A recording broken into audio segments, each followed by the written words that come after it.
when Pirates of the Caribbean came out, my sister and I didn't go to cinemas yet. We were really small, and we didn't have this whole go-to-movies kind of culture.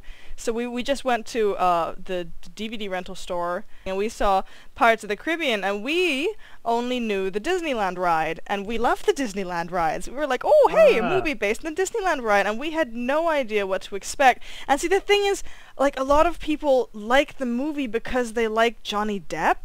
And I didn't even know who Johnny Depp was, you know, and I knew Orlando Bloom because of Lord of the Rings, but I don't watch a movie for the actor.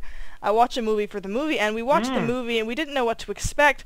And what blew us away was, like, it's this awesome swashbuckling action thing, and you have no idea what's going to happen in the end, because there's that twist where Jack redeems himself, and somehow, even though you're pretty sure he's been making everything up, it all just falls together so nicely. Yeah. And that was what we were just like, oh my goodness, that's amazing, because it's called the Forrest Gump effect, you know, where someone's like just kind of being a fool and going about his business, just doing what he does best, and because he's doing that, somehow everything works out. So I don't know, we really liked it, and it worked because the only fantasy element was the fact that these are cursed pirates, and that's not even fantasy. It's just like they're undead because it's Aztec gold and there's a curse. And then 2 and 3 and 4 came out, and suddenly there's mermaids, and Davy Jones is no longer just an expression, he is a thing, and suddenly everybody believes in mermaids, when in the first one, you actually have Gillette mocking Elizabeth, you know, oh, a little mermaid flopped up on deck and told him the whole story, you know, and then suddenly, in the second and third, that is actually legitimate, and it just, it confused swashbuckling adventure with fantasy, and it just annoyed me. It makes me sad, but and if you, the action sequences rock. You want to talk about something that really frustrated me? It was Prometheus. I haven't seen that one because my sister saw it and she told me not to bother. I'm sure you have a lot to say about it, Richard. I was talking a little about it with you. It's like talking about Ridley Scott, and he's like Prometheus. It's like, oh, I know. See, the thing is, I saw the trailer, and my sister and I, we love the Alien. Okay, the first 2 movies. The last 2 were kind of bad, but you know, we love the franchise, and we loved AVP. AVP 2, don't mention it, but AVP we really liked.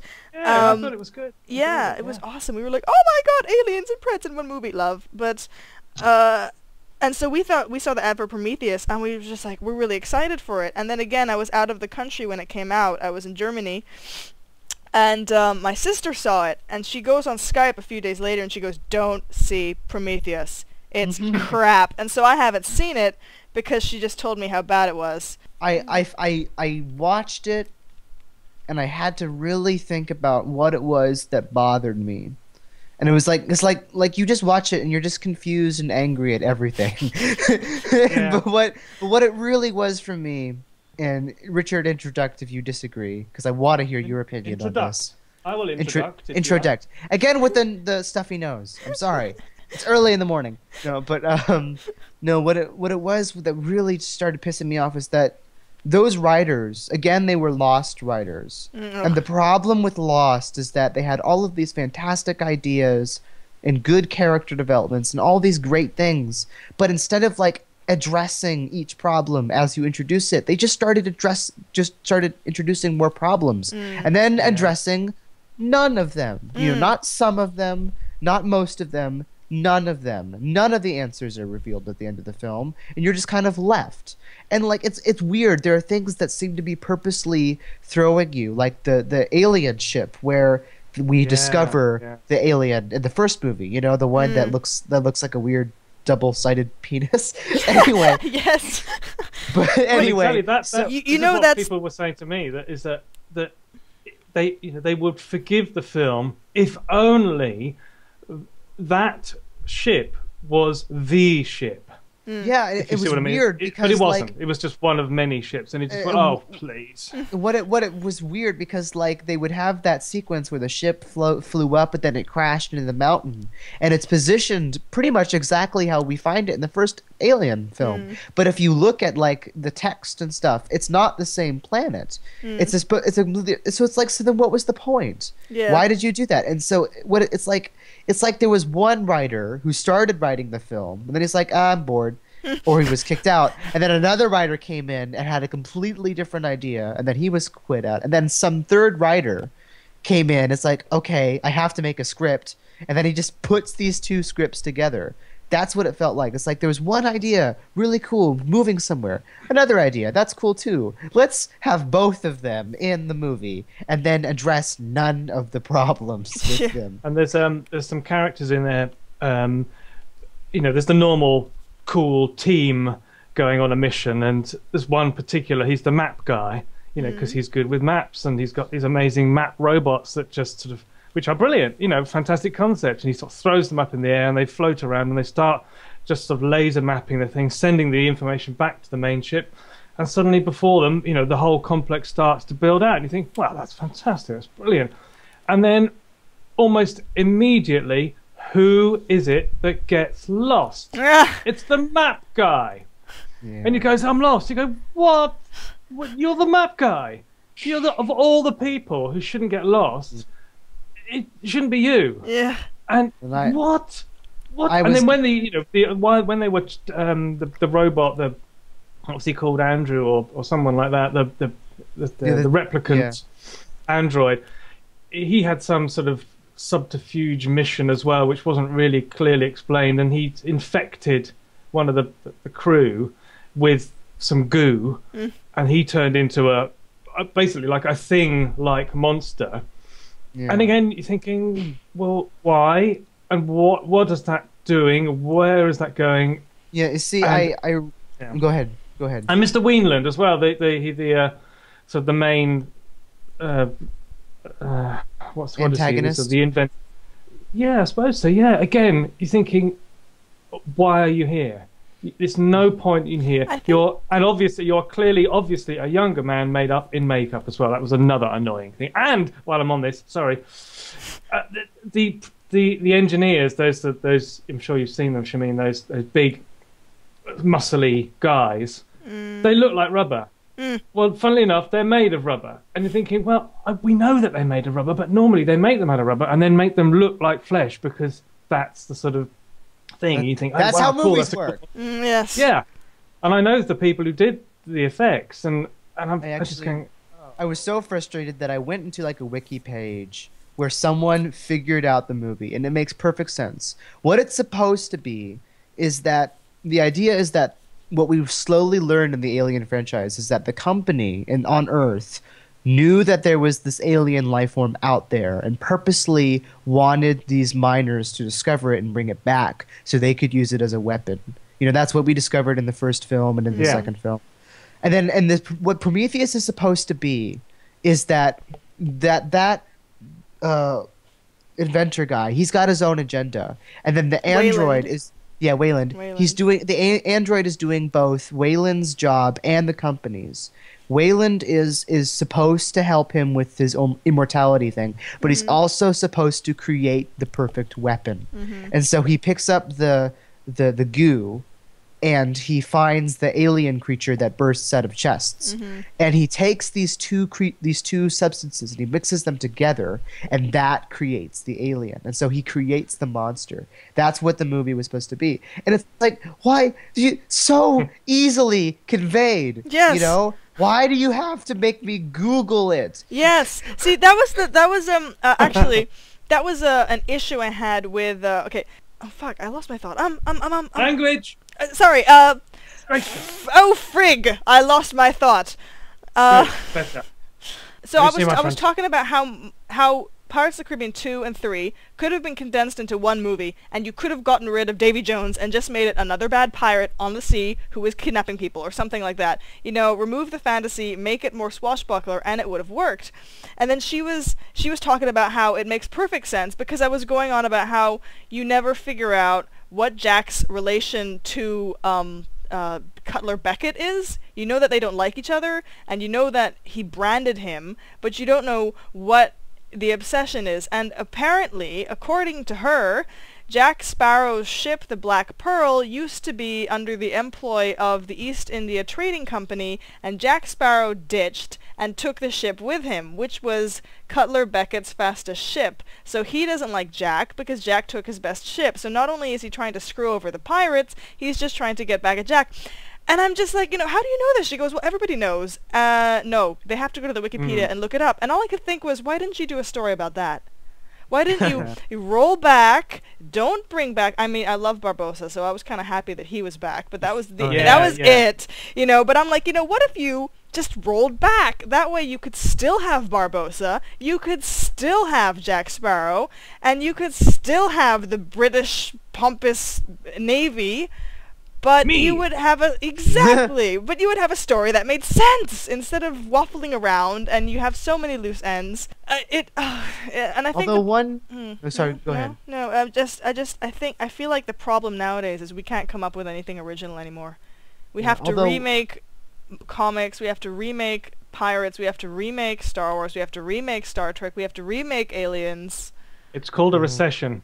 It's basically creative recession. That's what I learned. I learned far too late that the film industry is a business. They make money. They want to make money. That's all they want to do. And the way they might make money is to make films, to get you to put bums on seats, to get And so if they do a sequel, they've got how many Spider-Man films now being remade? Batman remade. Do this. Batman brilliant, Spider-Man not so good. All these sorts of things. But the point is, they're hits.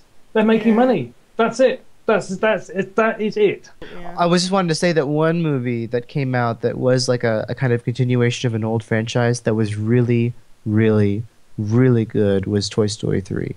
Ooh, I like Toy Story 3. It made me cry. Yeah, there were a lot of tears. Like Toy Story, but yeah. Haven't seen Toy Story 3. Oh, dude. For me, the thing is, my sister and I, we used to have tons of toys, and we love our toys. For as long as we've been drawing and having characters, we've been making the same ones with our toys, and our parents, of course, were merciless, and they used to throw away the ones that looked like crap. So watching Toy Story 3 and the scene where you see the toys going to the junk pile and you see what happens. And my sister and we were sitting side by side on the couch watching it, and there was half an hour where we weren't staring at each other because we knew we were crying, but we didn't want to say that we were crying, and we didn't want the other person to know that we knew that they were crying, So we're just there biting the pillows. Oh God, it was so sad. My mother cried at the end when Andy went off to college because she's that mother.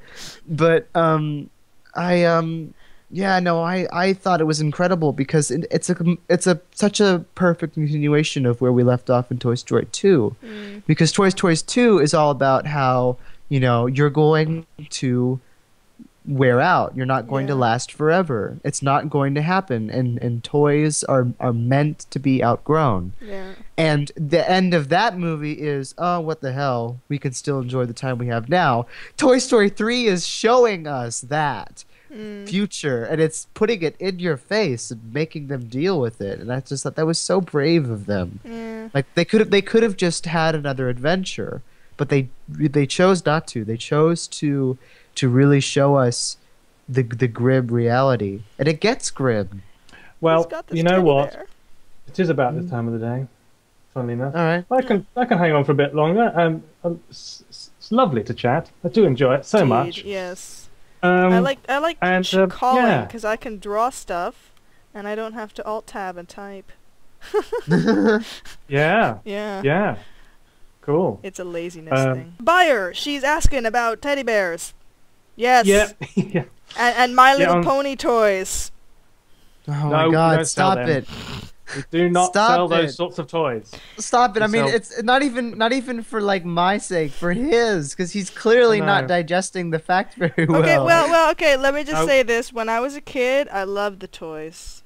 I was a little girl, and I wanted to collect all the My Little Ponies. What annoys me is that this new lazy style that everybody seems to like. Brendan.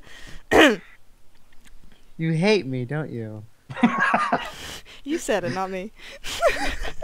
No, I mean, I was a hater too, and then I was watching this guy talk about it, and I'm used to this guy tearing things apart. Like he reviews all of these shows and movies, and I'm used to him just having brass knuckles on for Star Trek or Doctor Who, anything. He just tears it up, but he's like, "No, this is a good show," and I'm like, really?